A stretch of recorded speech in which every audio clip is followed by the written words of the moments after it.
J'ai emmené ma femme à une soirée. Elle est repartie avec son riche collègue. Il m'a jeté un billet de 5 € en me disant « T'en fais pas, je vais très bien m'occuper d'elle ce soir ».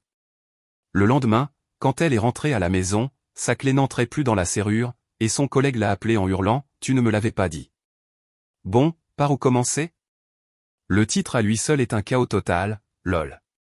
Alors, installez-vous confortablement avec du popcorn et profitez du spectacle. Ça va devenir sauvage. Je m'appelle Antoine, j'ai 48 ans, et je fabrique des brasseros et des barbecues design sur mesure pour des gens qui ont plus d'argent que de bon sens. Je parle de chefs-d'œuvre en acier forgé à la main qui coûtent le prix d'une voiture d'occasion pour la plupart des gens. Mon entreprise, appelons-la les Forges Le Duc, tourne à plein régime depuis 18 ans. J'ai 2 enfants. Léo vient d'avoir 20 ans, et je ne sais comment, il est devenu plus intelligent que moi, ce qui est à la fois impressionnant et légèrement insultant. Et puis il y a Chloé, 15 ans, qui est persuadée d'avoir inventé le sarcasme et l'art de lever les yeux au ciel. Ce sont de bons enfants malgré une situation familiale compliquée. Ma femme, Camille, avait un de ses postes de cadre dans le marketing dans une grande boîte qui l'a payé une fortune pour ce qui me semblait être du commérage professionnel et des déjeuners hors de prix.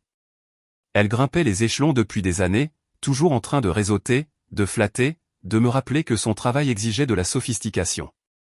Ce que ça voulait vraiment dire, c'est que je lui faisais honte parce que je rentrais à la maison avec des copeaux de métal dans les cheveux au lieu de présentation PowerPoint dans ma mallette.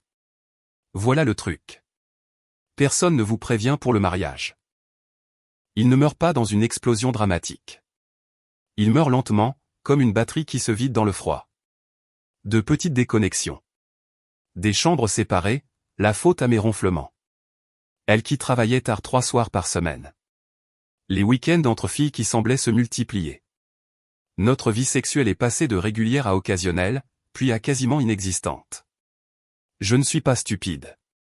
J'avais remarqué. Mais je n'arrêtais pas de me dire que c'était normal. Un mariage évolue, non? Les gens s'installent dans une routine. Elle est stressée par son travail. Je suis occupé avec la forge. Toutes les excuses que les gens se servent quand ils savent que quelque chose ne va pas, mais ne veulent pas y faire face. Et puis il y avait sa sœur, Sandrine. Un sacré numéro. Divorcée 2 fois à 45 ans, elle portait ça comme une médaille. À chaque dîner de famille, elle nous servait son discours sur le fait que les hommes étaient des déchets et que le mariage était une prison patriarcale. Elle n'arrêtait pas de monter la tête à Camille, lui soufflant des phrases comme quoi elle valait mieux que cette vie, qu'elle méritait mieux, que la vie était trop courte pour se contenter de peu. Camille buvait ses paroles, et a commencé à répéter les mêmes sornettes, faisant des commentaires sur le fait qu'elle avait dépassé notre relation, qu'elle avait besoin de plus, que je ne comprenais pas ses ambitions. Mais les choses ont vraiment commencé à changer il y a environ 3 mois. Camille a commencé à s'habiller différemment pour le travail. Pas seulement bien, mais en mode prédatrice, avec des talons aiguilles qui auraient pu servir d'arme et un parfum hors de prix.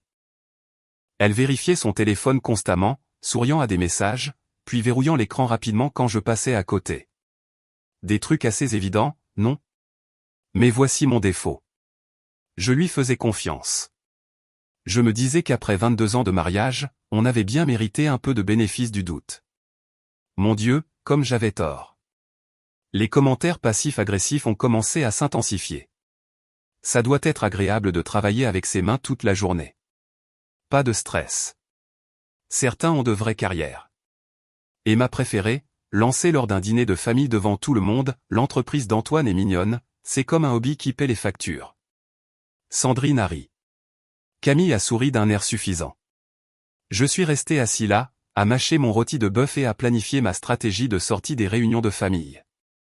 Puis elle a commencé à parler de Maxime. Des mentions désinvoltes au début. Maxime a suggéré ceci et cela. Maxime pense que nous devrions changer notre approche. Maxime est si innovant. Toujours Maxime. Le nom de ce type a commencé à hanter ma maison comme un fantôme agaçant. 2 semaines avant que tout n'explose, Camille est rentrée d'un dîner de travail à minuit, prétendant que c'était du réseautage obligatoire. Elle avait ce look de quelqu'un qui vient de se faire embrasser passionnément, le rouge à lèvres légèrement bavé, les yeux trop brillants. Quand je lui ai demandé si elle s'était amusée, elle est devenue défensive très vite. Elle a commencé à m'accuser d'être peu sûre de moi et de ne pas lui faire confiance. Le manuel classique de l'infidèle. Faire en sorte que la personne suspicieuse se sente folle d'avoir remarqué des signaux d'alarme évidents. J'aurais dû la confronter à ce moment-là, mais je ne l'ai pas fait. Peut-être que j'avais peur de la confirmation.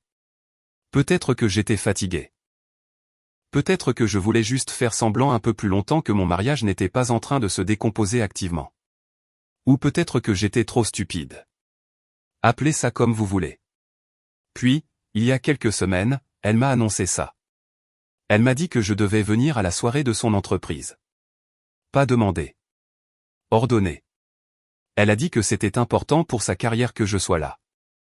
Que son patron voulait spécifiquement me rencontrer. Pourquoi maintenant? Ai-je demandé. Parce qu'elle ne m'avait pas voulu à un événement professionnel depuis 5 ans. Soudainement, ma présence était obligatoire. Mon instinct me disait que ça ne sentait pas bon.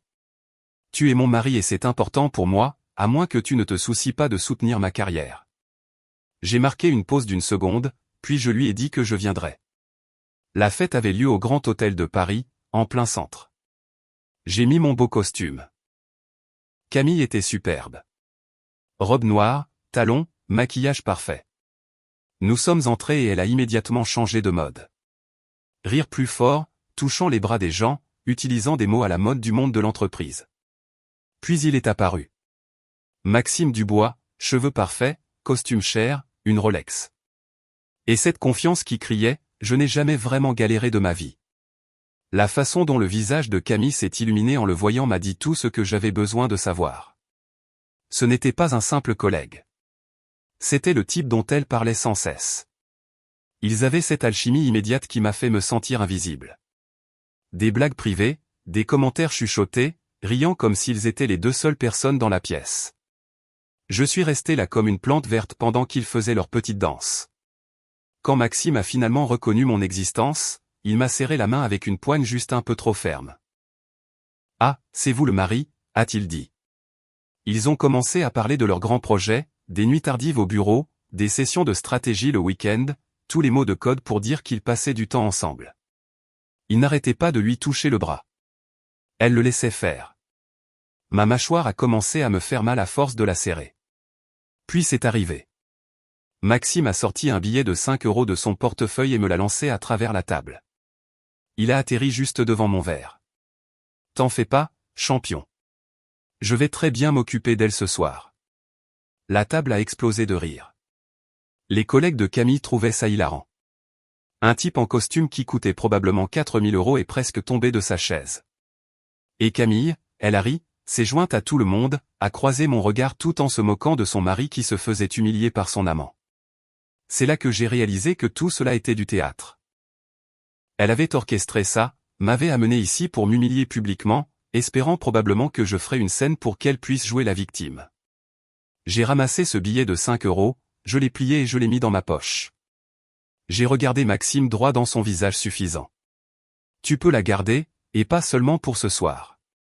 Les rires se sont éteints comme si quelqu'un avait appuyé sur le bouton au muet. Le visage de Camille est devenu vide.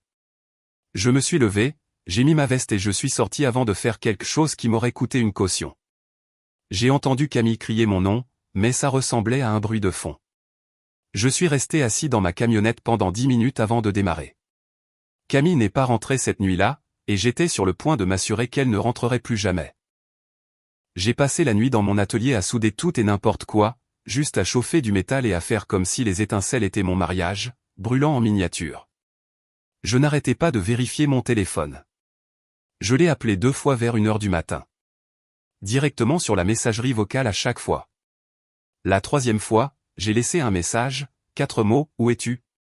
Vers 5 h du matin, j'ai arrêté de faire semblant de travailler et je suis resté assis là, à boire du café. J'ai regardé le ciel changer de couleur pendant que mon cerveau rejouait un best-of de tous les signaux d'alarme que j'avais ignorés ces derniers mois. Puis mon téléphone a vibré. Notification de ma banque. Camille avait utilisé notre carte de crédit commune au Grand Hôtel de Paris. Frais de chambre, 425 €. J'ai pris une capture d'écran. Elle est arrivée dans l'allée vers 6 h 30 du matin.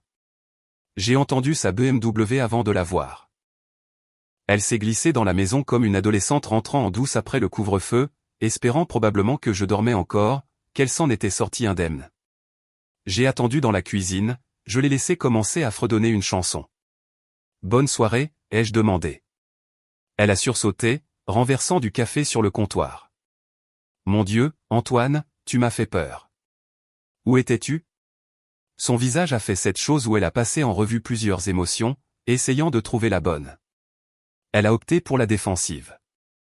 La fête a duré tard. On est sorti à plusieurs après. J'ai dormi sur le canapé de quelqu'un au lieu de rentrer en voiture. Je suis une adulte responsable. Le canapé de qui? Est-ce que ça a de l'importance? Oui, en fait, ça a beaucoup d'importance. Elle a levé les yeux au ciel. Une vraie production théâtrale. Maxime m'a proposé son canapé puisqu'il habite près de l'hôtel. Il était tard et j'étais fatigué. Il ne s'est rien passé. J'ai sorti mon téléphone et je lui ai montré la note de l'hôtel. C'est un drôle de canapé. 425 € pour une sieste sur un canapé, ça me paraît cher. Son visage est devenu pâle. Ce n'est pas. L'hôtel a un salon. On faisait du réseautage dans le salon. La note doit venir des consommations. 425 € de consommation dans un salon qui facture certainement ses boissons au bar. Elle est devenue silencieuse, calculant, essayant de trouver quel mensonge tiendrait la route. C'est là que je l'ai vu, juste visible au-dessus de son col. Un suçon, d'un violet vif sur sa peau pâle. Tu as quelque chose sur le cou. Sa main s'est levée pour le couvrir. Son visage passant par la surprise, la panique, puis atterrissant sur la défiance. J'ai dû me brûler avec mon fer à boucler hier. Après tout ça, c'est ce qu'elle a trouvé, le fer à boucler. Elle s'est détournée, a commencé à préparer des toasts comme si de rien n'était. Elle a commencé à parler du pressing et de si on devait manger des sushis ou italiens la semaine prochaine, bavardant comme si notre mariage n'était pas en train de se vider de son sang sur le sol de la cuisine. C'est là que j'ai pris ma décision. Les serrures allaient être changées aujourd'hui. Avant qu'elle ne puisse repasser cette porte avec la veste d'un autre homme et une autre excuse bidon, j'en avais fini d'être le mari décoratif. Fini de prétendre que tout cela était récupérable.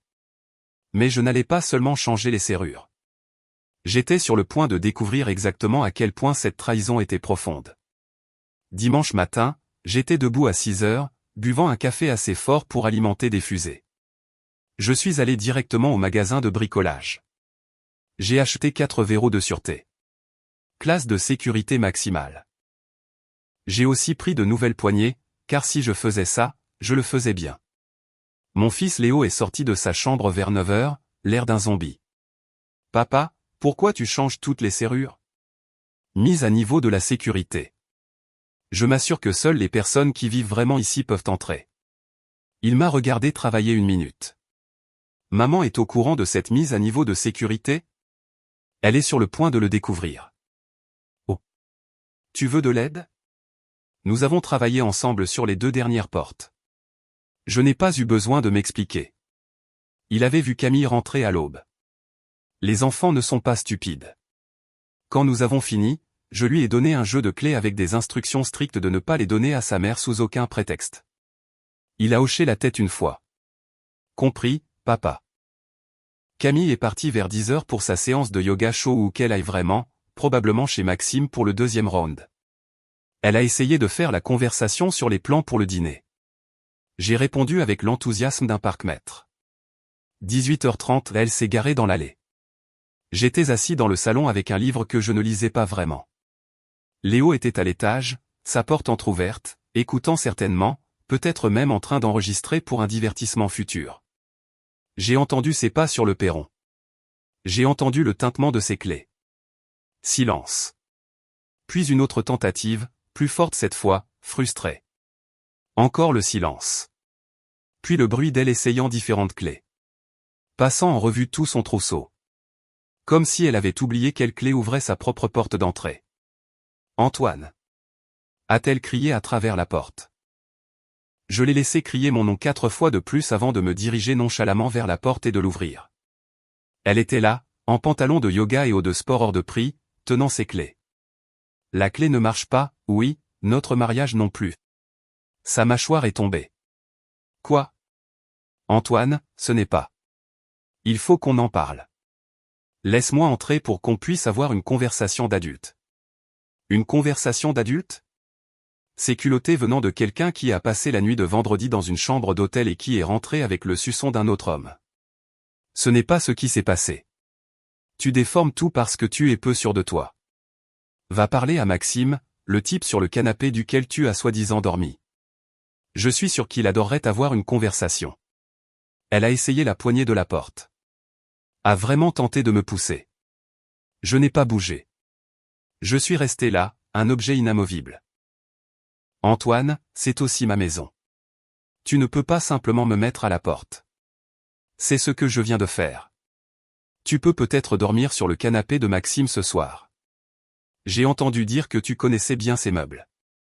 C'est à ce moment-là que Madame Durand, la voisine, a soudainement découvert un besoin urgent de vérifier sa boîte aux lettres. La famille Mercier a matérialisé dans son jardin, prétendant examiner leur pelouse morte. Il n'était même pas discret. Camille a remarqué le public et a baissé la voix. Tu es déraisonnable. Cette conversation s'est terminée quand tu as transformé notre mariage en un projet de groupe sans mon consentement. Son visage a pris plusieurs couleurs. Elle a attrapé son téléphone et est retournée en trombe à sa voiture, démarrant assez vite pour laisser des traces de pneus. J'ai fait un signe aux voisins et je suis rentré. Léo est apparu de l'étage. Papa, c'était froid. Ta mère le mérite. Il n'a pas discuté. Mon téléphone a vibré. Un SMS de Chloé, qui était chez une amie. Léo m'a envoyé la vidéo. On dirait que maman voulait te tuer. Lol. Oui, lol. Mais ce qui est arrivé le lundi matin a fait passer la mise à la porte pour un jeu d'enfant. Le lundi matin a apporté des cadeaux non désirés. Une grande enveloppe craft d'un cabinet d'avocats. Mes mains tremblaient légèrement en l'ouvrant. 3 pages de jargon juridique se résumant à « Camille voulait de l'argent ». Elle en voulait maintenant, et elle en voulait beaucoup. Une prestation compensatoire, la moitié de tout. Et la partie qui m'a vraiment fait bouillir, elle voulait la moitié de mon entreprise. La moitié des Forges Le Duc, l'entreprise que j'ai bâtie à partir de rien dans un garage avec des outils empruntés et de la détermination.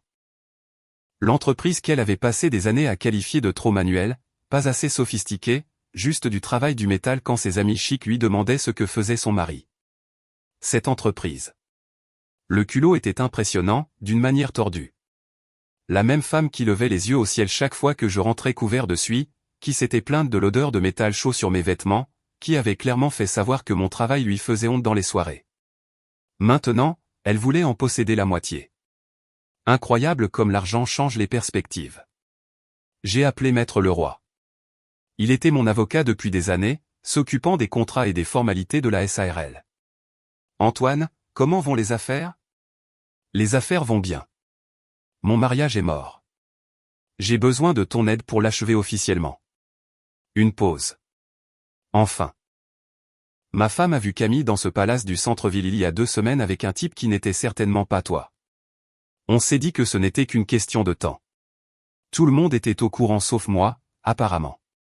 Ça a piqué plus que je ne voulais l'admettre.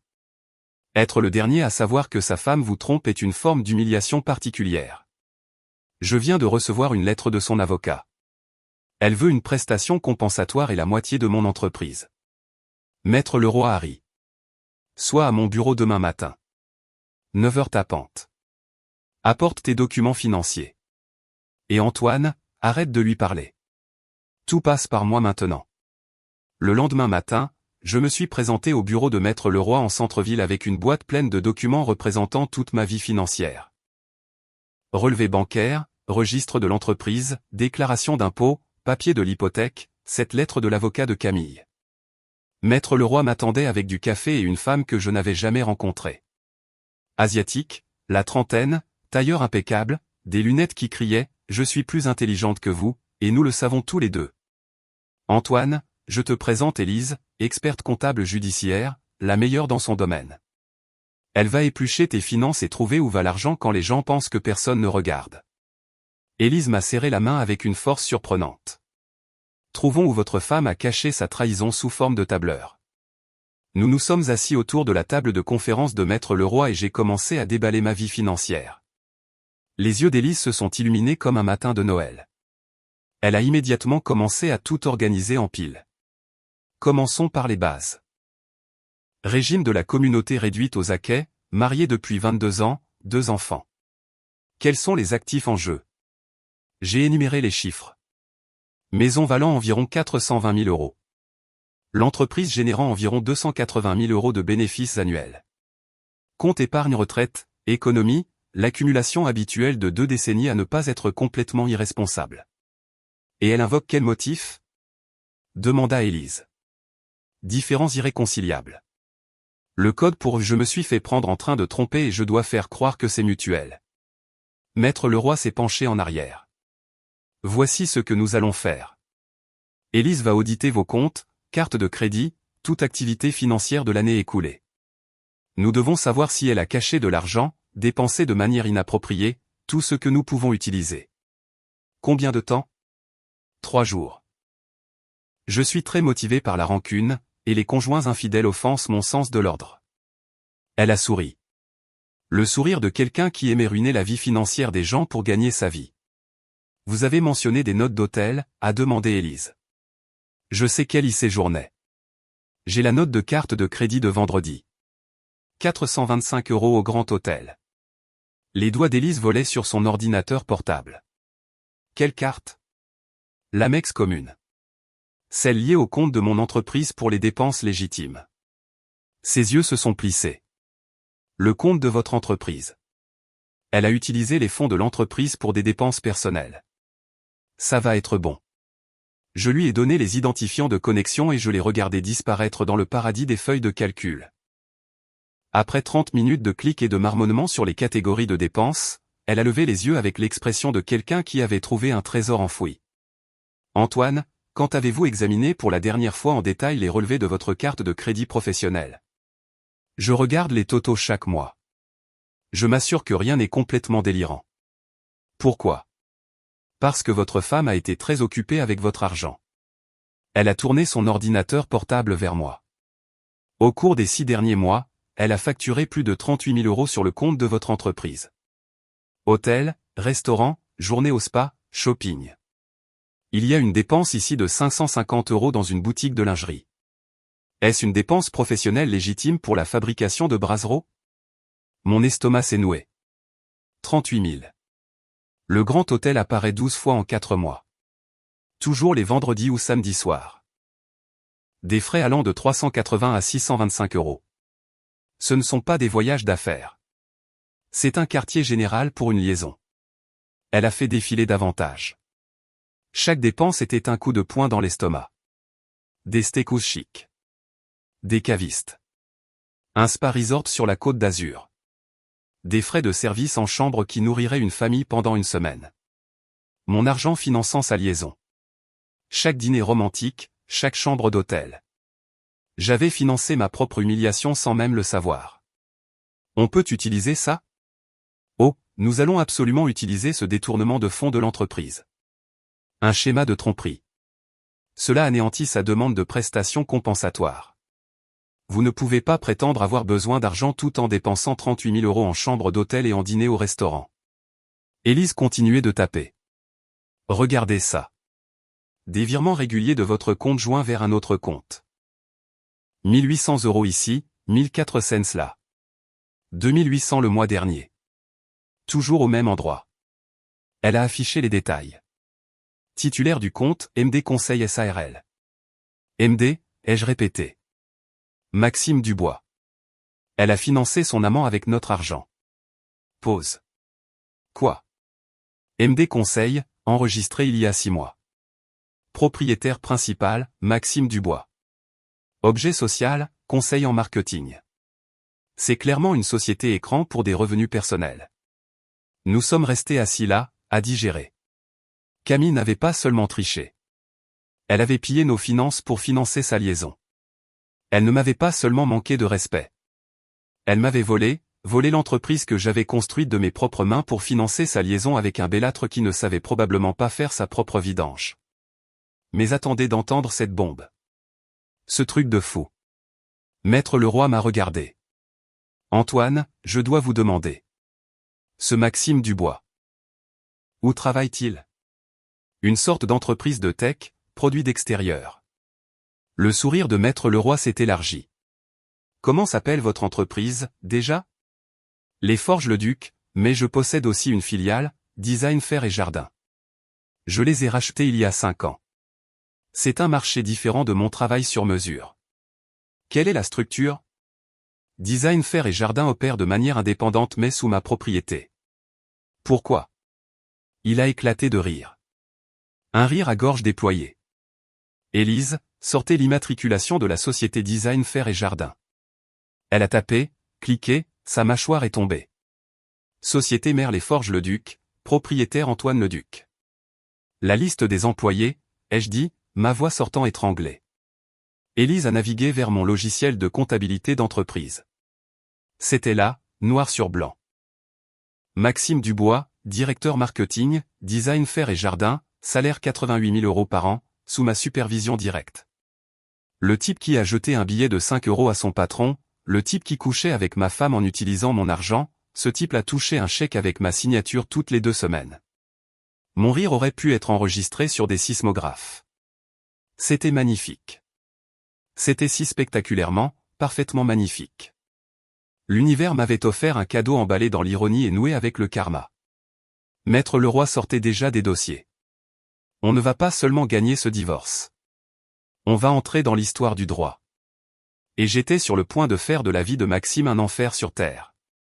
Le jour de l'audience est arrivé comme un rendez-vous chez le dentiste. J'ai mis mon costume spécialement acheté pour les procédures judiciaires, car apparemment j'avais besoin de catégories de garde-robe pour les moments où votre femme essaie de vous voler devant un juge.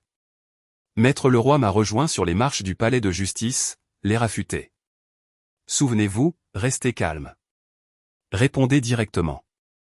Ne donnez pas d'informations spontanément. Et pour l'amour de Dieu, ne les laissez pas vous pousser à perdre votre sang-froid. Je suis calme, et je l'étais. La salle d'audience était plus petite que prévu, ressemblant plus à une salle de conférence avec des lambris et des délires de grandeur. La juge Hélène Lambert présidait, la soixantaine, cheveux grisaciers, expression sévère. Camille était assise de l'autre côté avec son avocat, maître Chevalier. Elle portait une robe bleu marine conservatrice, criant « Femme responsable qui a été lésée ». Maquillage fait pour paraître fatiguée mais courageuse. Elle ne me regardait pas. Maître Chevalier a commencé fort. Il a dépeint Camille comme l'épouse dévouée qui avait sacrifié ses ambitions de carrière pour soutenir mon entreprise. Qui avait enduré des années de négligence émotionnelle pendant que je me concentrais sur le travail. Il a affirmé que j'étais vindicatif et contrôlant. Que je l'avais publiquement humilié en changeant les serrures. Monsieur le duc refuse de communiquer. Il a mis ma cliente à la porte de sa propre maison, lui a refusé l'accès aux fonds matrimoniaux. La juge Lambert m'a regardé par-dessus ses lunettes. Monsieur le duc, souhaitez-vous répondre? Votre honneur, j'aimerais aborder l'accusation d'humiliation publique. Ma femme s'est humiliée elle-même en passant la nuit dans un hôtel avec un autre homme et en rentrant à la maison avec son suçon. Je ne l'ai pas humiliée publiquement. Elle s'en est chargée toute seule. J'ai juste refusé de faire comme si tout allait bien. Quelqu'un dans le public a reniflé. Léo avait insisté pour venir. Quant aux serrures, je les ai changées après avoir découvert que ma femme avait dépensé notre argent dans des chambres d'hôtel pour sa liaison. Ce n'est pas vindicatif. C'est de l'autopréservation, votre honneur. C'est une déformation complète des faits, a commencé Maître Chevalier. Mais Maître Leroy s'est levé avec son dossier apocalyptique. Si la Cour le permet, nous avons des documents qui contredisent directement le récit de Maître Chevalier. La juge Lambert a hoché la tête. Maître Leroy s'est avancé avec des relevés imprimés, des reçus, des factures d'hôtel, des registres de virements, les étalant comme des preuves sur une scène de crime. La juge a commencé à lire et j'ai vu son expression passer de neutre à sceptique, puis a vraiment agacé. Madame le duc, pouvez-vous expliquer pourquoi vous avez débité 38 000 € du compte professionnel de votre mari en 6 mois, y compris de multiples séjours à l'hôtel, des dîners coûteux et des virements à une SARL appartenant à un certain monsieur Maxime Dubois? Camille a ouvert la bouche, a regardé son avocat et a paniqué. Votre honneur, c'était des dépenses professionnelles légitimes, a tenté Maître Chevalier. Le grand hôtel 12 fois en 4 mois. Le sourcil de la juge s'est levé. C'est un modèle économique intéressant, maître. Silence. Puis la juge Lambert a posé la question qui a tout fait valoir.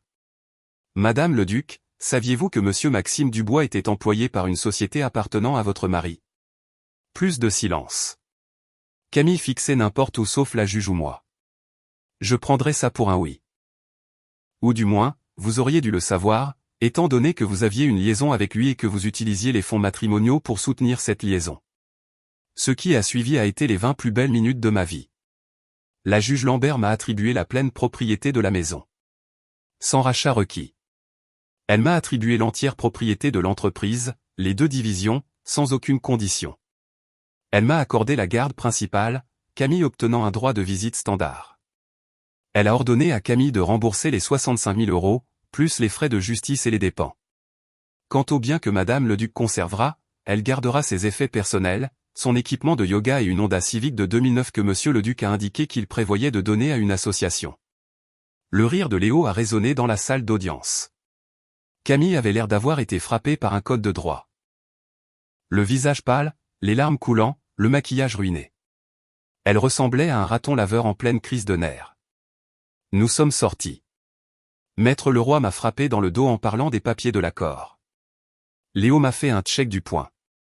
Papa, c'était mieux que n'importe quel film. Ouais, je vois que tu as un peu trop apprécié le spectacle. Mon téléphone a vibré.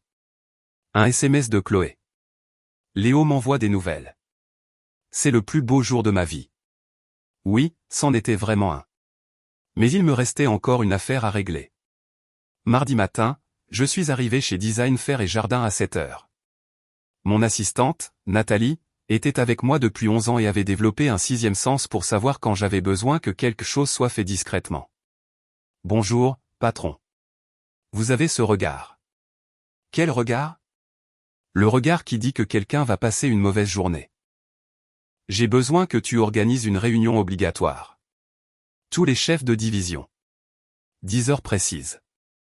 Salle de conférence. Les yeux de Nathalie se sont plissés. Tous les chefs de division, ça inclut Maxime Dubois. Surtout Maxime Dubois. Elle n'a pas posé de questions, a juste hoché la tête et a commencé à taper. Considérez que c'est fait. Autre chose? Pose le dossier personnel de Maxime sur mon bureau dans 20 minutes. Ça devient moche. On a dépassé le stade moche la semaine dernière. Maintenant, on est en territoire terre brûlée. À 9h30, j'avais l'historique complet de l'emploi de Maxime étalé sur mon bureau. Embauché il y a 3 ans après que j'ai acquis l'entreprise. Des évaluations de performance décentes. Il y avait des notes sur le fait qu'il était trop amical avec le personnel féminin. Rien de répréhensible, juste des observations. En lisant entre les lignes, le type était un vicieux qui avait appris à opérer juste dans la zone acceptable.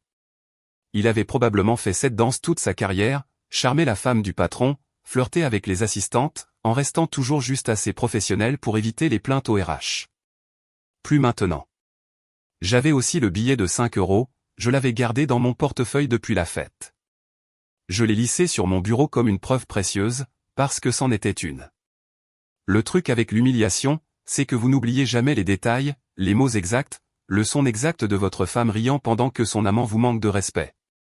Ce souvenir est gravé dans votre cerveau comme une marque au fer rouge. À 9h45, je suis entré dans la salle de conférence, je me suis installé en bout de table et j'ai attendu. Les chefs de division sont arrivés vers 9h55. Sophie des opérations, Michel des finances, Lucie des RH.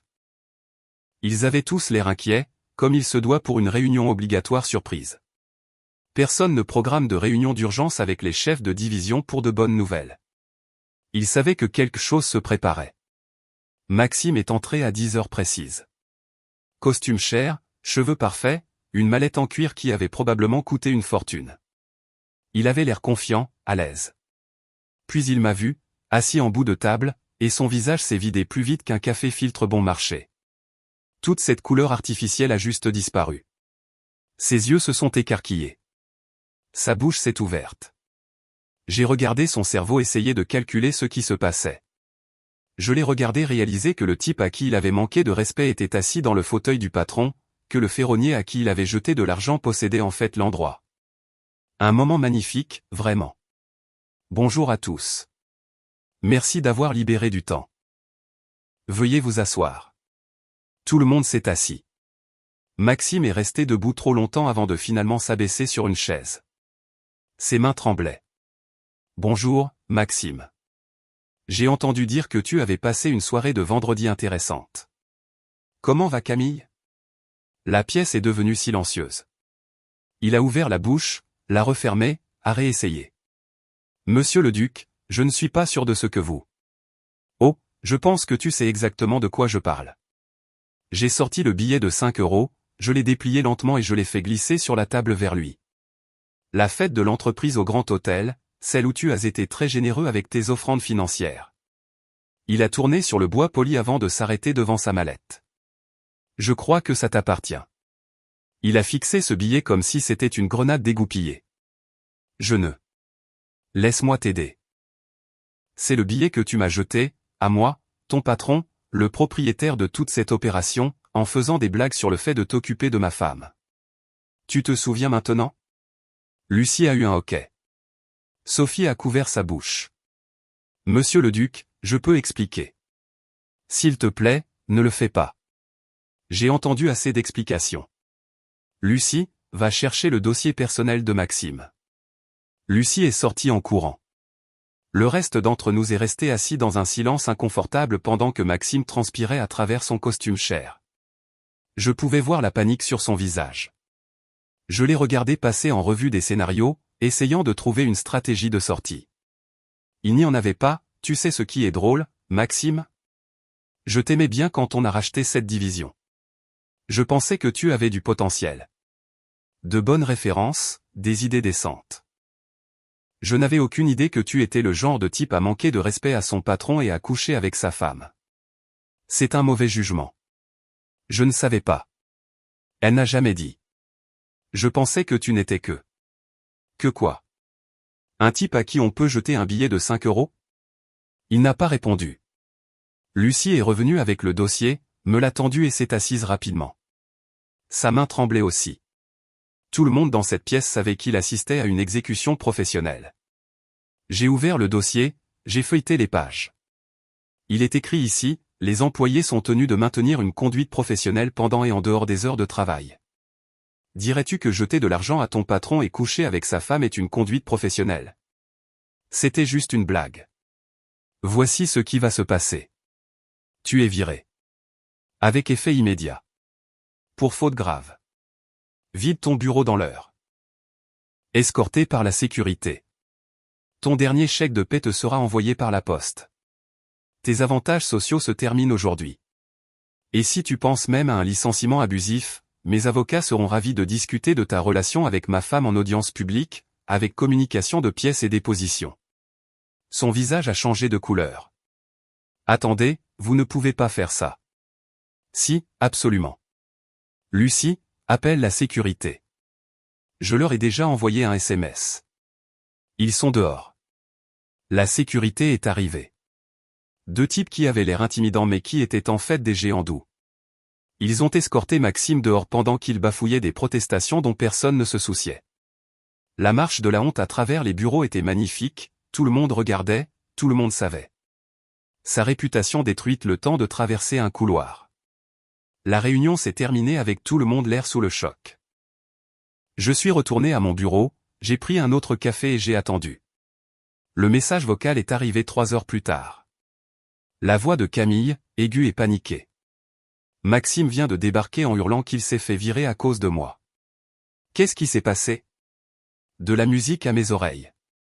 La vraie satisfaction, elle est venue 6 mois plus tard, quand le karma a pris la forme d'une civique mourante.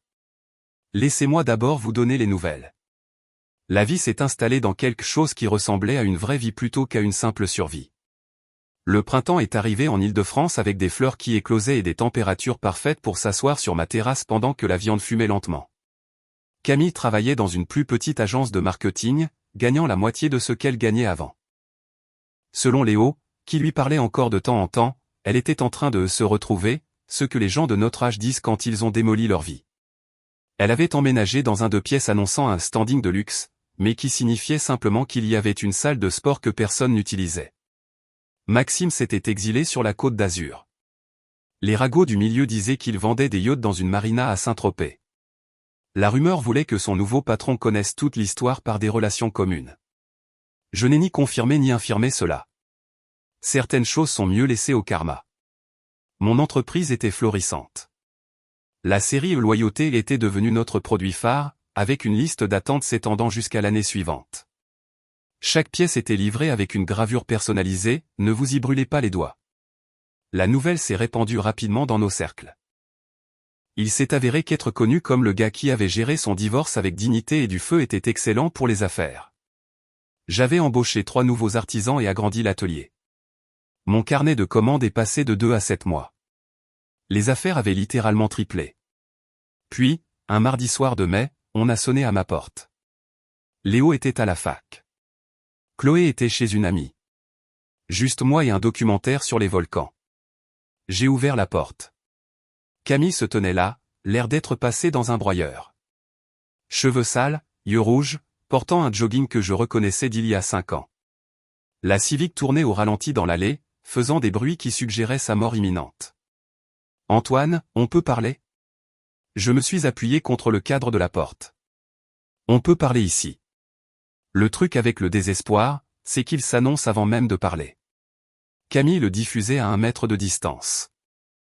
Elle a commencé par le tour des excuses, comment elle était confuse, comment Sandrine l'avait influencée, comment Maxime lui avait fait se sentir désiré, tous les plus grands succès du manuel de l'infidèle.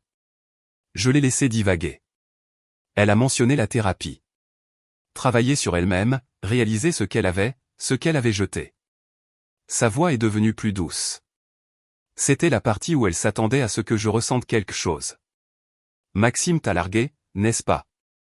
La façon dont son visage s'est effondré m'a tout dit. C'était un oui. Elle a commencé à rétropédaler, disant que ce n'était pas le sujet, qu'elle voulait sincèrement faire amende honorable, explorer si nous pouvions retrouver notre chemin l'un vers l'autre. La Civic a choisi ce moment précis pour faire un bruit de réfrigérateur mourant. Un grincement fort suivi d'un clon inquiétant. C'était presque trop parfait, comme si l'univers avait le sens de l'humour sur sa situation.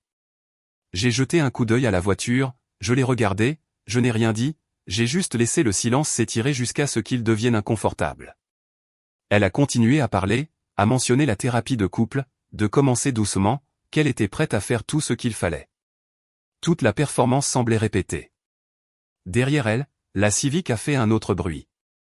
Celui-ci semblait coûteux. Je l'ai interrompu au milieu d'une phrase. Combien ça coûte à réparer? Elle a cligné des yeux, confuse par le changement de sujet. J'ai fait un signe de tête vers la voiture. Combien coûte le devis de réparation? Son visage est devenu rouge. Je ne suis pas ici pour la voiture. C'est à propos de nous, de notre mariage. Notre mariage s'est terminé quand tu as ri pendant que ton amant me jetait de l'argent. Quand tu as choisi de me manquer de respect devant la moitié de ton bureau. La voiture a fait un autre bruit, plus fort cette fois, comme si elle était d'accord avec moi. Honnêtement, c'était drôle. Elle a essayé de changer de sujet. J'ai changé. Les gens font des erreurs. 22 ans devraient compter pour quelque chose. Ça a compté. Passé. Ça a compté quand je travaillais 60 heures par semaine pour bâtir une entreprise. Quand je me suis présenté à chacun de tes événements d'entreprise, même si tu avais honte de moi. Quand je suis resté fidèle pendant que tu étais occupé à explorer tes options. Puis le moteur de la Civic s'est soudainement arrêté complètement. Mort, là, dans mon allée. Le silence était assourdissant. Camille l'a regardé, m'a regardé. Ses yeux ont commencé à se remplir de larmes. Le genre de larmes qui apparaissent quand la réalité fracasse l'illusion. Tu as besoin que je t'appelle une dépanneuse. Elle a secoué la tête. Maxime m'aidait avec les trucs de voiture, puis elle a immédiatement réalisé ce qu'elle venait de dire. Son visage est devenu blanc. Je n'ai pas répondu. Je l'ai juste regardé se tenir là, sur le pas de ma porte.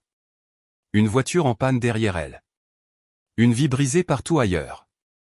Elle était venue ici en attendant quelque chose. Peut-être le même type qui avait passé 2 décennies à être son filet de sécurité. Mais ce type n'habitait plus ici. Elle a essayé une dernière fois. La voix brisée. Tu me manques. Nous me manquons. J'ai fait de terribles erreurs. Mais ne vois-tu pas que j'essaie? Je l'ai regardé et j'ai vu exactement de quoi il s'agissait. Elle n'était pas là parce qu'elle m'aimait. Elle était là parce que sa vie s'était effondrée et qu'elle avait besoin de quelqu'un pour la réparer. Comme toujours. La voiture a commencé à fuir quelque chose. Un liquide se répandant lentement sur mon allée. Sombre et huileux, probablement cher. Je t'enverrai le numéro d'un garagiste par mail. Tu devrais probablement faire examiner la voiture avant qu'elle ne devienne une décoration permanente de l'allée. Elle m'a fixé, attendant que je sois le type qui réglait ses problèmes pendant qu'elle en créait d'autres. Je n'ai pas bougé. Elle a finalement compris. La représentation était terminée. Elle s'est retournée et retournée vers la Civic. A essayé de la démarrer 3 fois. À la 4e tentative, elle a toussé pour reprendre vie avec un son qui violait probablement plusieurs lois environnementales. Elle a reculé lentement, la voiture tremblant comme si elle allait exploser. Je l'ai regardée s'éloigner, la voiture laissant une petite traînée de liquide dans la rue. Poétique, vraiment. Je suis rentré, j'ai verrouillé la porte. Ce nouveau verrou de sûreté se mettant en place avec un clic satisfaisant qui ne vieillissait jamais. Léo a envoyé un texto 5 minutes plus tard. Maman a appelé en pleurant. Elle a dit que tu as refusé de l'aider avec sa voiture. Allais-je vraiment la laisser tomber en panne sur l'autoroute? J'ai répondu par texto, a-t-elle pensé à ça avant de transformer notre mariage en une blague? Sa réponse, argument valable. Tu veux une pizza pour le dîner demain? Ce gamin avait tout compris. Le billet de 5 € était toujours encadré dans mon bureau. En dessous, sur une plaque de métal personnalisée que j'avais forgée moi-même, se trouvait la nouvelle devise de mon entreprise. Respectez l'homme qui a de la graisse sur les mains. C'est probablement lui qui signe votre chèque. Les affaires allaient très bien. La vie était meilleure. Parfois, la meilleure vengeance n'est pas de se venger. C'est de construire quelque chose de si réussi que les personnes qui vous ont manqué de respect deviennent des notes de bas de page dans votre histoire. J'ai regardé mon atelier à travers la fenêtre, la vie que j'avais bâtie de mes propres mains. Oui, je m'en sortais très bien. YouTube vient de lancer cette nouvelle fonctionnalité Hype. Si vous êtes accro à cette histoire, écrasez ce bouton Hype. Ça dit à YouTube, cette vidéo mérite d'exploser.